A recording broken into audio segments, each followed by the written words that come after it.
Now when Jesus returned, the crowd welcomed him, for they were all waiting for him. And there came a man named Jairus, who was the ruler of the synagogue. And falling at Jesus' feet, he implored him to come to his house, for he had an only daughter, about 12 years of age, and she was dying. As Jesus went, the people pressed around him, and there was a woman who had a discharge of blood for 12 years. And though she had spent all her living on physicians, she could not be healed by anyone. She came up behind him and touched the fringe of his garment, and immediately her discharge of blood ceased. And Jesus said, "Who was it that touched me?" When all denied it, Peter said, "Master, the crowds surround you and are pressing in on you."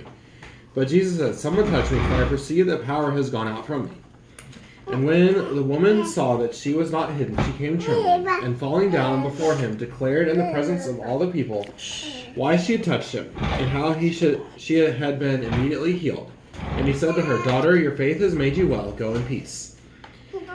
While he was still speaking, someone from the ruler's house came and said, "Your daughter is dead. Do not trouble the teacher anymore." But Jesus, on hearing this, answered him, "Do not fear, only believe, for she will be well." And when he came to the house, he allowed no one to enter with him except Peter and John and James, and the father and mother of the child. And all were weeping and mourning for her. But he said, "Do not weep, for she is not dead, but sleeping." And they laughed at him, knowing that she was dead.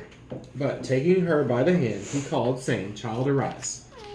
And her spirit returned, and she got up at once. And he directed that something should be given her to eat.